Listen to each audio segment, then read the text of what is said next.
नमस्कार, मी पंजाब डक. आज आहे 8 एप्रिल 2026. मी माझ्या शेतामध्ये ना या ठिकाणाहून राज्यातल्या शेतकऱ्याला अंदाज देणार आहे. कारण की काय झालं, नंदुरबारकडे काल थोड्याफार प्रमाणात पाऊस पडला. आज देखील नंदुरबार जिल्ह्यामध्ये तुरळक ठिकाणी 1-2 ठिकाणी फक्त स्थानिक वातावरण तयार होऊन पाऊस पडणार आहे नंदुरबारकडं. म्हणून हे 8 एप्रिलचा अंदाज लक्षायचा. पण राज्यातल्या सर्व शेतकऱ्याचं कांदा काढणी चालू आहे, हळद काढणी चालू आहे, गहू काढणी चालू आहे. तर त्या सर्व शेतकऱ्याला सांगू इच्छितो की राज्यामध्ये उन्हाचा पारा वाढत जाणार आहे, म्हणून हा अंदाज लक्षायचा. म्हणजे सांगायचं झालं तर 20 तारखेपर्यंत चांगलं कडक ऊन राहणार आहे, वारं सुटणार आहे, म्हणून हे देखील लक्षायचं.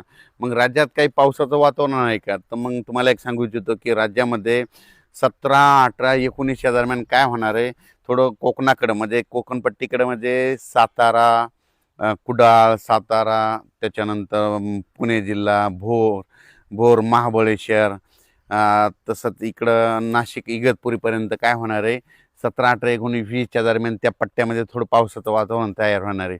म्हणजे ते त्या पट्ट्यातच राहणार आहे. महाराष्ट्रात इकडे या बाजूला येणार नाही, म्हणून हा अंदाज लक्षात घ्यायचा.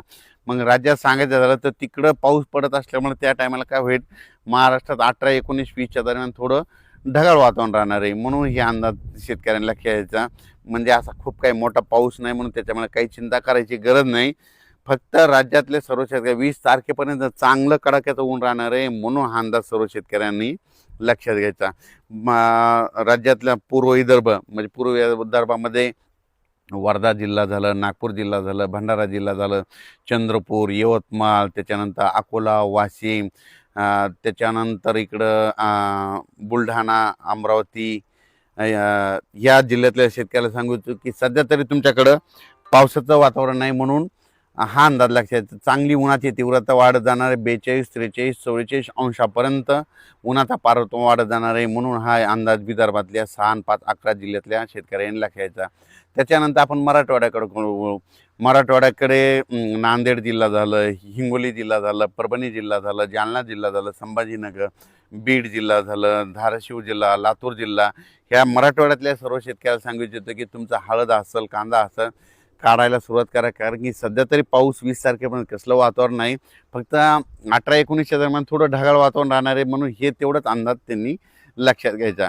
कारण की त्याच्यानंतर आपण काय करू, इकडं उत्तर महाराष्ट्राकडं अहिल्यानगर जिल्हा, अहिल्यानगर, नंदुरबार, धुळे, जळगाव, नाशिक या जिल्ह्यातल्या शेतकऱ्याला सांगू इच्छितो की जळगाव जिल्ह्यातल्या शेतकऱ्याला सांगू इच्छितो तुमच्याकडे सध्या तरी पावसाचं वातावरण आहे चांगला. असं म्हणजे मागं जसं पडलं तसं अवकाळीचं सावट नाही, स्थानिक वातावरण तयार होऊन थोडंफार होत असते, म्हणून त्याच्यामुळे एवढी काही चिंता करायची गरज नाही. म्हणून उत्तर महाराष्ट्रातल्या शेतकऱ्यांनी कांदे काढायला हरकत नाही, गहू काढायला हरकत नाही. कारण की सध्या तरी पाऊस नाही, मग आता ऊन वाढत जाणार आहे, वारं सुटणार आहे, म्हणून हे लक्षात यायचं.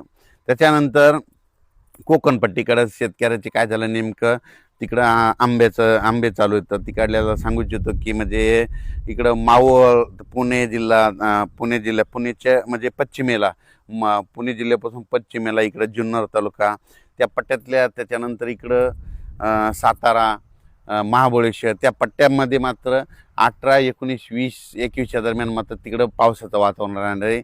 काही ठिकाणी पाऊस पडणार आहे, म्हणून हा अंदाज त्या कोकणपट्टीच्या शेतकऱ्यांनी लक्षात घ्यायचा. पण ते पाऊस मात्र महाराष्ट्रामध्ये तिकडे इकडल्या भागात पडणार नाही, म्हणून हे देखील लक्षात घ्यायचं. फक्त 18, 19, 20, 21च्या दरम्यान एप्रिल दरम्यान काय होणार आहे, फक्त कोल्हापूर जिल्हा, सातारा जिल्हा, पुणे जिल्ह्याच्या पश्चिम भागाकडं, इकडं जुन्नर तालुका ह्या पट्ट्यामध्ये काय होणार आहे, थोडं पावसाचं वातावरण होणार आहे, म्हणून हे लक्षात घ्यायचं. आज देखील तुम्ही बघा 8 एप्रिलला नंदुरबार जिल्ह्यामध्ये नाशिक, दिंडोरी त्या परिसरामध्ये ढगाळ वातावरण आणि स्थानिक वातावरण तयार होऊन आज देखील नाशिक जिल्ह्याकडं तुरळक ठिकाणी थोडाफार पाऊस येणार आहे. खूप काही मोठा नाही, त्याच्यामुळे काही चिंता करायची गरज नाही.